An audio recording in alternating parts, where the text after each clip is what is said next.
Hi guys, welcome to my YouTube channel. இன்றைக்கி என்ன பார்க்க போகிறேன்னா டுடே மினி விளாக் தான். வாங்க வீடியோக்குள்ளே போகலாம். காலையில் எந்திரிச்சு தண்ணி தெளித்து கோலம்லாம் போட்டாச்சு. கோலம் சூப்பராக இருக்குது. நெக்ஸ்ட் என்ன பண்ண போகிறேன்னா பாதாம் ஊற போட்டு வச்சுருந்தோம் நைட்டு. அதை எடுத்து ஆளுக்கு 4 சாப்பிட்டாச்சு. தண்ணி பாட்டிலில் தண்ணியெல்லாம் ஃபில் பண்ணி வச்சாச்சு. காலையில் காஃபியும் க்ரீன் டீயும் போட்டு எடுத்து குடித்தாச்சு. காலையில் காலிஃப்ளவர் ஃப்ரை பண்ணுறதுக்கு இப்போவே வேக எடுத்து வச்சுட்டோம். கொல்லை பக்கம் போய் பார்த்தா அழகாக மயிலுக்கு அரிசி போட்டிருந்ததை மயில் சாப்பிட்டுட்டு இருந்துச்சு. காலையிலையும் வரும், ஈவினிங் டைம்லேயும் வரும். பார்க்கவே சூப்பராக இருக்கும். சில நேரத்தில் இதை அணிலும் சாப்பிடுவோம். நான் இதை வேறு வீடியோவில் போட்டிருக்கேன். ரோஸ் பார்த்திங்கன்னா அழகாக பூத்திருக்கு. இன்னும் கொஞ்சம் நேரம் ஆனால் சூப்பராக பூக்கும். காலையில் பிரேக்ஃபாஸ்ட்டுக்கு உப்புமா, மதியானம் லஞ்சுக்கு சாம்பாரும் காலிஃப்ளவரும் தான்.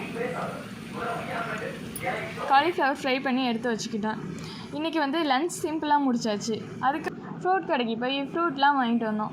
இன்றைக்கி நம்ம என்ன வாங்கலான்னு பார்த்தா கிரேப்ஸ் சூப்பராக இருந்துச்சு. அதுக்கப்புறம் கொய்யாக்காய் வாங்கிட்டு வந்தோம். கிரேப்ஸ் பார்த்திங்கன்னா மழை நாளில் ரொம்ப புளிப்பாக இருக்கும். இப்போ சம்மர் சீசனில் செம்ம இனிப்பாக ஆகிட்டு சூப்பராக இருந்துச்சு. அதெல்லாம் எடுத்து வாஷ் பண்ணி கூடையில் எடுத்து வச்சுக்கிட்டோம். நெக்ஸ்ட்டு இங்கே பார்த்திங்கன்னா ஒரு பட்டர்ஃப்ளை சூப்பராக இருந்துச்சு. பாப்பா நிறைய ஃபோட்டோஸ்லாம் எடுத்துகிட்டு வந்தா. அவளுக்கும் பிடிச்சதை செய்யட்டும்னு விட்டாச்சு. இது பார்த்திங்கன்னா ரோஸ்மெரி வாட்டர். இது ஹேர் க்ரோத்துக்கு ரொம்பவே யூஸ்ஃபுல்லாக இருக்குது. நீங்களும் ட்ரை பண்ணி பாருங்கள். ஈவினிங் ஸ்நாக்ஸுக்கு பஜ்ஜி போட்டு எடுத்து வச்சுக்கிட்டோம். நைட்டுக்கு ராகி தோசை. அதுக்கப்புறம் நாளைக்கு காலைல ஜூஸ் போட்டு குடிக்கிறதுக்காக பாதாம் பிசனும் சாப்பிட்றதுக்கு பாதாமும் ஊற போட்டு வச்சாச்சு. Bye guys, subscribe my YouTube channel.